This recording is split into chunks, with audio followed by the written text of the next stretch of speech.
Welcome into Duval Daily, presented by GenJag.com. I'm Jordan DeLugo. Thanks so much for tuning in here on Wednesday, May 1st. What are the Jaguars' greatest needs following the 2024 NFL draft? The draft is in the books, right? You're not drafting any more players. You've picked up your undrafted free agents. The Jaguars, they're still a team that is flush with cap space, both now and into the future with 2025, 2026, etc. There's still a bunch of vets out there at pretty much every position that can provide depth, in free agency, potentially trades as well. The Jaguars have future draft capital, excess of future draft capital. So we're going to talk about the biggest needs here today, kind of rank them. And then in the future, we're going to see how the Jaguars can address those needs as well. If you enjoy the content here, please like, subscribe, hit that notification bell. You can also check out genjag.com/shop, pick up some new Duval gear. You can also become a channel member here on YouTube, get some cool perks. Again, really appreciate y'all. So looking at these needs, the Jaguars are not a team that have a ton of needs right now. I think that if they had to enter the season right now, you could feel decent about this football team. I don't think that they really need a starter anywhere on the roster. I think they've got their starting lineup locked up pretty much. But the number one need to me is edge depth, right? I think that the Jaguars have Josh Allen and Trayvon Walker. Allen is coming off of really a defensive MVP caliber year. It just so happens that he was playing in the same year as several other guys that had unbelievable seasons. But in a different year, Josh Allen could have very easily won defensive MVP. I do believe that. He played incredibly. The Jaguars locked him up to a new deal. You also have Trayvon Walker, as I mentioned, former number one overall pick. He took a big step forward in 2023. Now he needed to take a big step forward, and he's not done. He needs to continue to develop. He needs to continue to become a more consistent pass rusher down to make more big plays, continue kind of finding that balance between being a pass rusher and a run stuffer. I think that it's within him to become as good as anyone in this league, but he's got to keep growing. I think he will. I think he's poised for a big season with Ryan Nielsen being defensive coordinator, defensive line guru. You've got a lot of really good coaches on that side of the ball. Bill Shuey is still with the team, so you're not losing your position coach. A lot of pieces in place to help him develop into the player that he can be. But behind Josh Allen and Trayvon Walker, the edge depth is severely lacking. It was severely lacking in 2023. Now in 2022, the Jaguars did a fantastic job with their edge depth.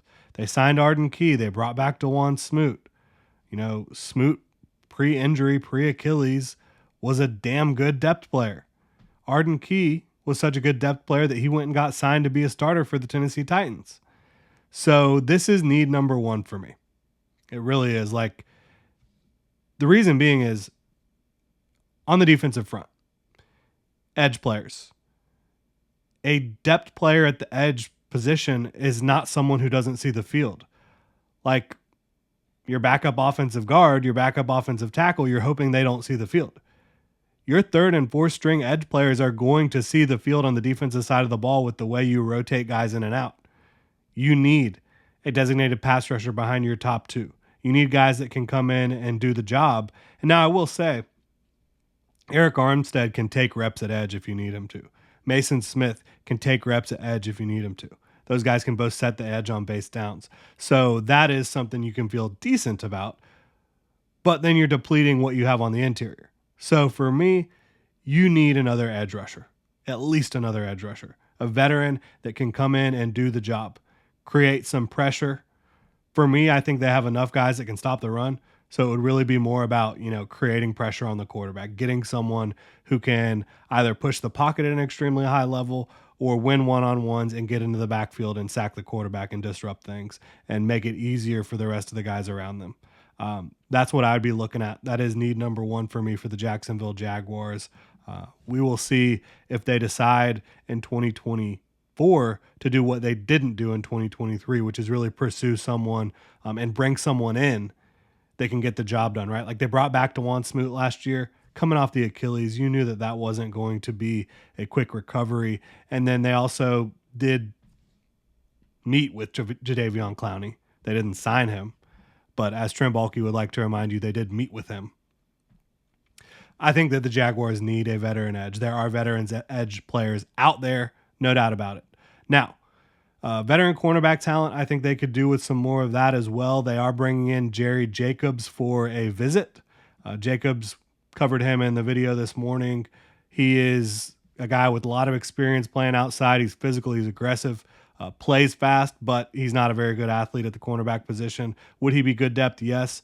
I would like the Jaguars to pursue someone who is more of a starting level corner. And I know I said the Jaguars don't need a starter. I don't think they do. Like Ronald Darby can start, Tyson Campbell can start, but you don't really have a future plan at cornerback when it comes to starters. Yes, you brought in Jarian Jones, you brought in DeAndre Prince. I like both of those guys. I think if they are your main plan or Buster Brown is your main plan for the future, that's not really good enough. Tyson Campbell is on an expiring contract. Ronald Darby up there in age. You can get out of his contract after the 2024 season if you want to. So there's just a lot of questions about the cornerback position long term. And then you talk about Ronald Darby. I think you need someone else who can start because Ronald Darby, even though he is a starting level player, he's injured a lot. He's gotten injured most of the seasons in his career. So I think the Jaguars should pursue a starting caliber player. I think someone that really projects better than Jerry Jacobs. Like, I like Jerry Jacobs. I think he can start for you in a pinch. I think Buster Brown can start for you in a pinch. I think DeAndre Prince could get there as well. I think Jarian Jones could get there as well. But for me, I would feel better if you had another veteran cornerback. I mean, maybe if you wanted to trade for one. Maybe if you really wanted to push the envelope and go get a Marshawn Lattimore, I'd be great with that. But is that as much of a need as edge depth? In my opinion, no, because you have the guys you need to go out there right now and play football. At edge, I don't think you do. I don't think Miles Cole is that guy right now. I don't think Yasir Abdullah is that guy right now. Could Trevis Gibson be? Sure, but he had a down season in 2023, did not play a lot. Maybe he could be your edge 3, but I think banking on that and that being your only real option is not smart. But I do think cornerback is also a need for this football team. Interior offensive line depth is not something I see a lot of people talking about. Like, you have your tackle depth, obviously. You're 4 deep now at tackle. But, you have your starters. I think you feel pretty good about your starters. Ezra Cleveland, when healthy, has been a good player in the NFL. Mitch Morse, a big upgrade at center. Brandon Sheriff, we all know that he can still pass protect at a high level. But beyond that, yes, you do have Cooper Hodges, who I know everyone's fired up about, but Cooper Hodges has never taken a snap in the NFL. You have Luke Fortner, obviously, who's a backup center, who I don't think anyone feels good about, besides maybe the Jaguars coaching staff and Trent Baalke. You have some other guys, Blake Hance, a couple other guys that you've brought in. Obviously, you brought in the kid from Oregon, Stephen Thomas, who is huge. He's a bouncer at the club, 340 pounds. But I would have liked to see somebody who could be a swing player on the interior. Obviously, Tyler Shatley as well you've brought back, but he's up there in age. He hasn't been at his best the last couple years. He's also dealt with some health issues. I would have liked to have seen them bring in somebody, mid-rounds that could really fill in a pinch and also project as a future starter. They didn't do that. So I think potentially you go out and you sign someone in free agency that can really shore up the interior offensive line depth. I would anyways. I know they like Cooper Hodges. I know they like Tyler Shatley. They say they like Luke Fortner. Like, it's such a great bit. They haven't even named Mitch Morse the starter yet. They've said, whoever wins that job, give me a break. Yeah. So those are my top needs. Edge depth, cornerback talent, and depth, one piece there. And then another interior offensive lineman would make me feel better. That's really it, though. It's kind of wild. Like, it's a fairly complete roster for the Jaguars. I think the offense will be better in 2024 unless they sustain, like, the same level of injuries that they had in 2023. Then I think it's going to be difficult, even if Doug Peterson does kind of take over the reins again, which I expect him to, because we've heard chatter about that. I think the defense will be much better with Ryan Nielsen kind of running that side of the ball, being a lot more aggressive and really just sound, I think, week to week, game to game.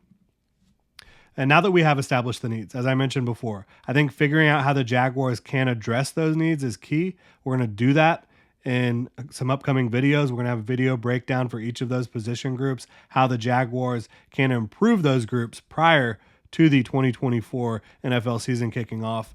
And the reason I'm so locked in on making sure that there's no real areas for the Jaguars, that there's no depth, is very simple. I mean, they're in a championship window.